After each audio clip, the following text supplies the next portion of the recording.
All right, welcome back, class. I'm Professor G, and today I want to talk about ancient Chinese history. Now, ancient Chinese history is interesting because within the past 60, 70 years or so, it's undergone some major renovations, and we've learned more in the 20th century about ancient China than perhaps any other place on the globe. There's been recent archaeological discoveries and recent historical discoveries as far as new documents go that have revealed a lot about what ancient China was like. And it's also revealed that ancient China is ranked amongst one of the oldest civilizations that we know about.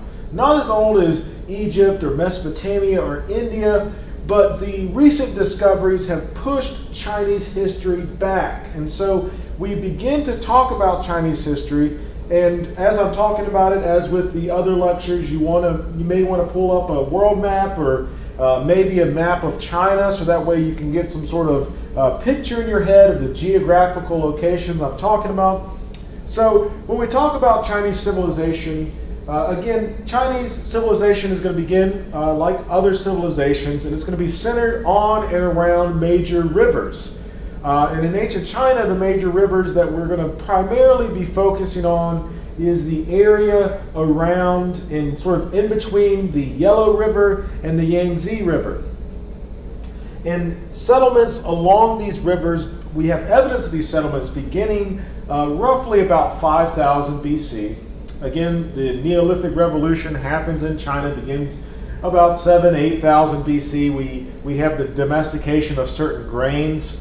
But Chinese civilization, as far as the development of complex villages, doesn't begin till around 5000 BC. And it's around this time that we get various settlements along the Yellow River, and which eventually lead us to our first civilization that we're going to talk about, and that is the Shah Dynasty. Shah Dynasty.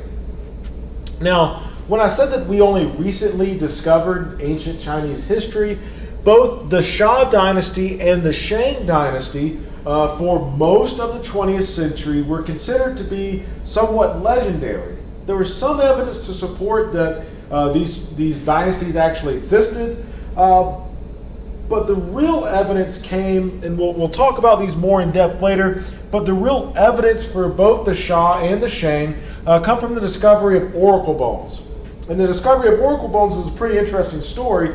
Basically, they were discovered because this apothecary, this sort of traditional medicine shop, was selling what they called dragon bones in these little jars, and it had this strange writing on it, and it was supposed to like alleviate colds or something like that. And so one day, a scholar who studied ancient Chinese writing walks in, and he sees these dragon bones, and he says, well, wait a minute, that writing looks really old. So eventually he's able to trace his way back, and he traces it back to this farmer who's basically, as he was tilling his land, was uncovering all of these, what he called dragon bones. But in fact, they were oracle bones. And the oracle bones told us and tell us both about the Shang Dynasty and the existence of the Shah Dynasty. So both relatively recent discoveries. So the Shah Dynasty begins around 2000 BC. And the Shah Dynasty is sort of in between that general area of the the Yangtze River, if you're looking at a map. And the Shah Dynasty, like the Chinese civilizations, like other river-based civilizations, has legendary founders that are believed to have tamed the river. And for the Shah Dynasty, this was Yu the Great. Yu the Great is considered to be the founder of the Shah Dynasty because he's the first one to control the Yellow River. He's the first one to bring people together in an attempt to control the floodwaters and in a larger attempt to help out with the agriculture of the region. So the Shah Dynasty traces its origins back to Yu the Great, and after the Shah Dynasty lasts for about 400 years, and the Shah Dynasty sort of sets the stage for the much larger and much more historically influential Shang Dynasty. The Shang Dynasty lasts from about 1700, and this is BC that we're talking about, both of these here, lasts from about 1700 BC to about 1000 BC. And the Shang Dynasty stands out for several reasons. Some major developments occur in Chinese civilization with the Shang Dynasty. Perhaps most importantly, we have the codification of writing, the development of early Chinese writing, as is evidenced by the oracle bones. So the Shang Dynasty, development of writing, and we also have the use of bronze technology, metalworking. And this metalworking influences both military technology with the smelting of both swords and shields and armor and all this other good stuff, chariots as well.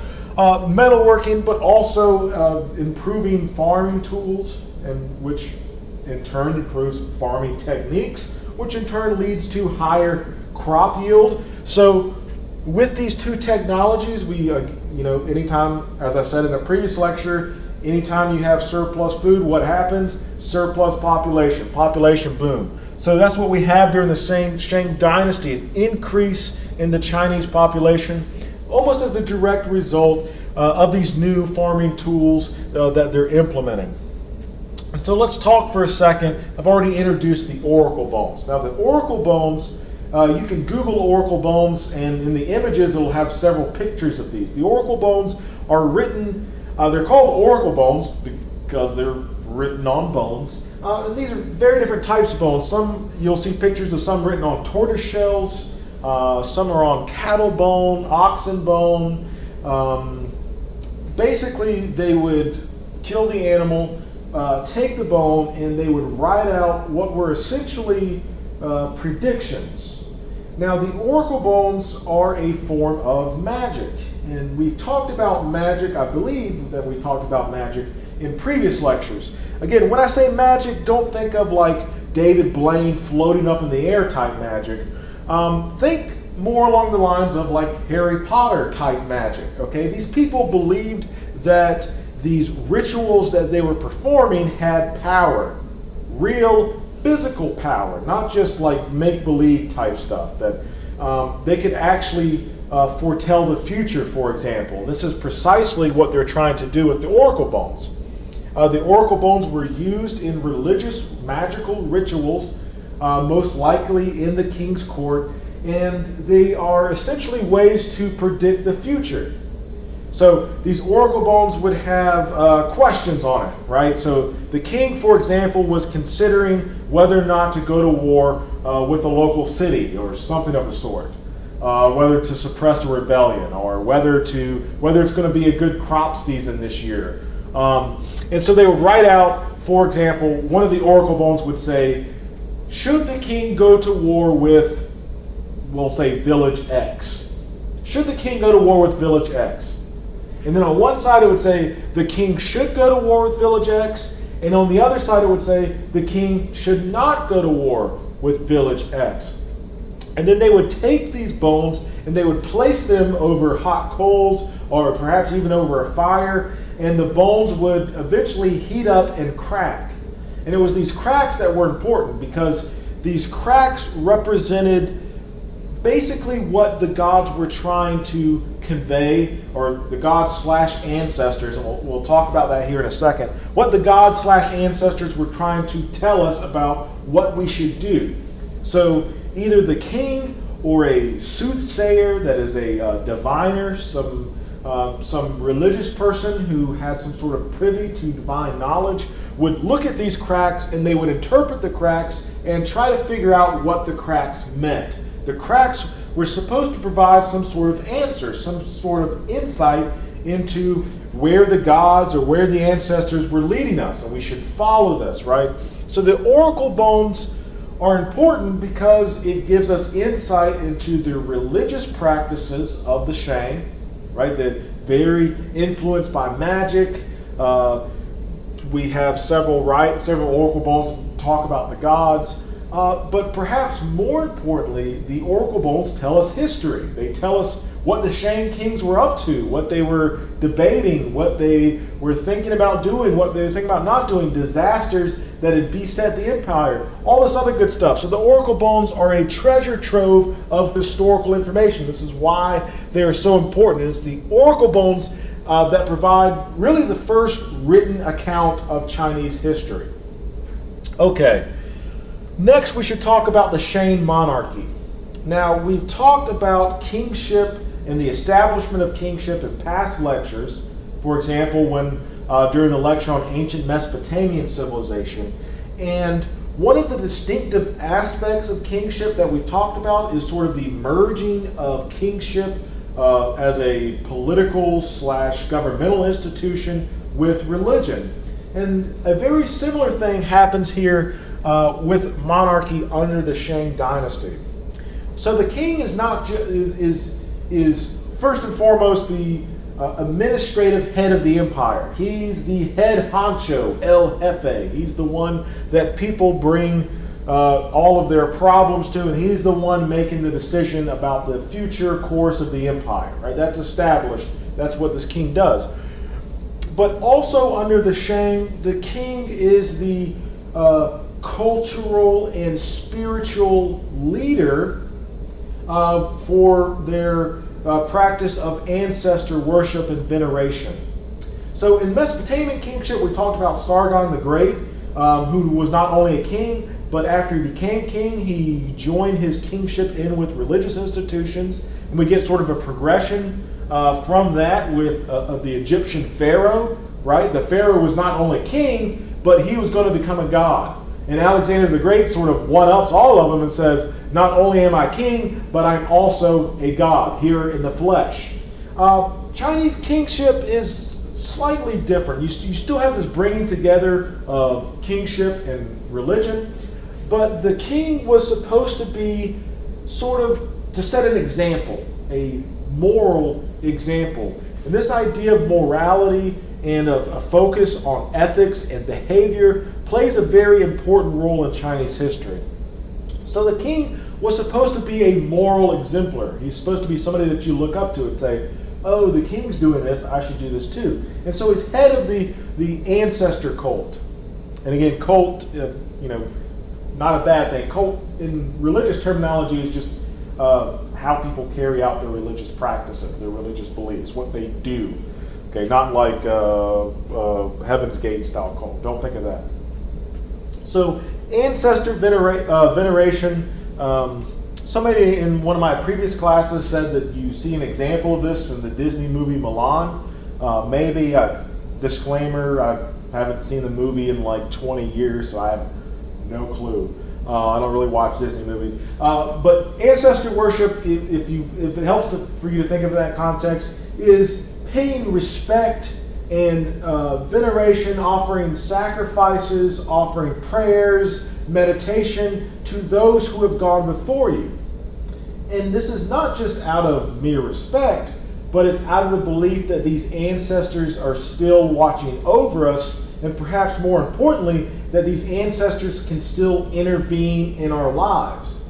A very similar idea that we have in our culture is this notion of like a guardian angel, right? This entity that's looking over you, that's protecting you from harm, maybe, right? This is what they believed about their ancestors. That their ancestors, not that we just think about them, we say, hey, Grandpa was a great guy and everything, and then we go on with our lives, but that their ancestors really are intervening in our lives. That they're protecting us, they're keeping us away from harm, or if we tick them off, that they let us know that they're ticked off, that they actually may cause harm sometimes if we're not doing what they want us to do.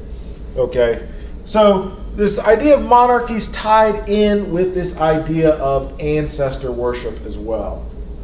So after the Shang, we have another very important Chinese dynasty that emerges, and that is the Zhou dynasty. The Zhou dynasty lasts from about 1046 to about 771, when the Zhou king is dethroned and the Zhou court is sacked by barbarians. Barbarians, anybody who's not from the kingdom. We'll get to that here in a second. And the Zhou dynasty also introduces some very important concepts to Chinese history, perhaps the most important of which is this idea of the mandate of heaven.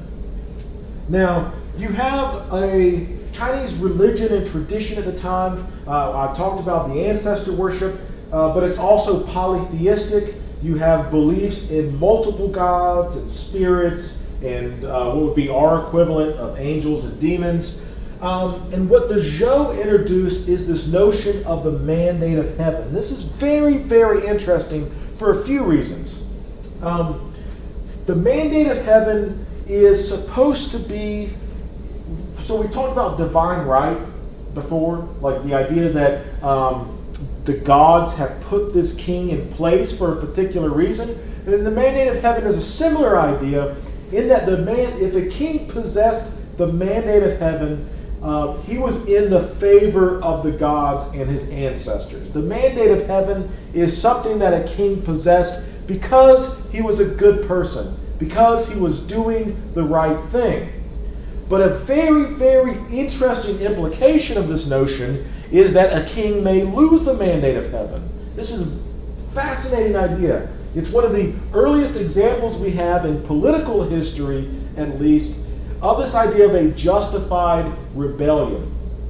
So remember, if a king under divine right, under divine command theory, not under divine right, divine command theory is something different. Under divine right, okay, a king is put there by God. He's supposed to be there because God wants him there. God, or maybe multiple gods, want him there.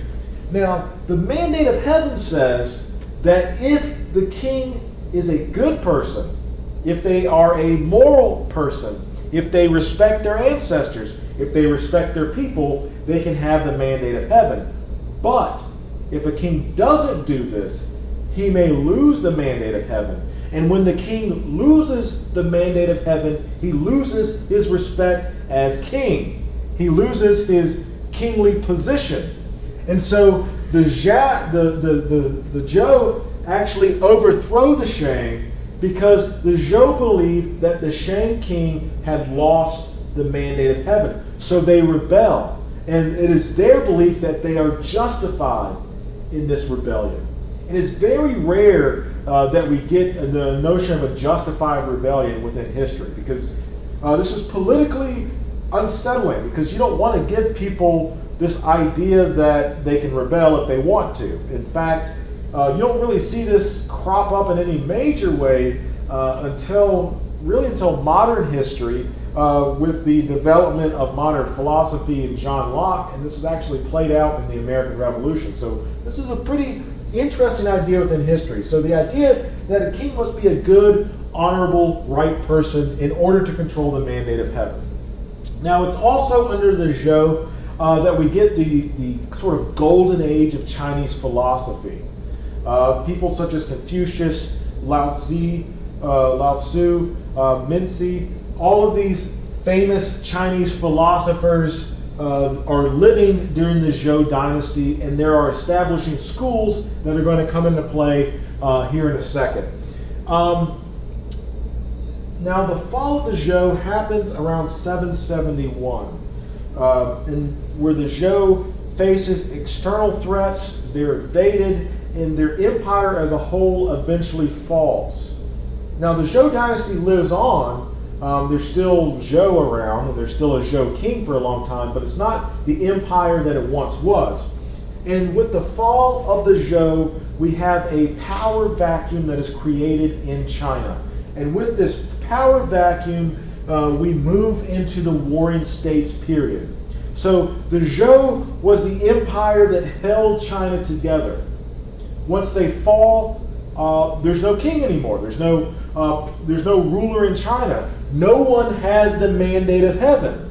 And so these independent states emerge, and they start clashing with each other for control of China and for control of the mandate of heaven. Because the mandate of heaven stipulated that there can only be one king in China. And so they're fighting for control over all China. And there's about 7 different states that are fighting. And an interesting byproduct of the Warring States period is the diversification of Chinese philosophy. The beginning of what's referred to as the 100 schools of thought, the 100 schools of philosophy. And we'll talk about these in the next lecture video. All right, guys, I hope this was helpful. Again, if you have any questions, feel free to email me.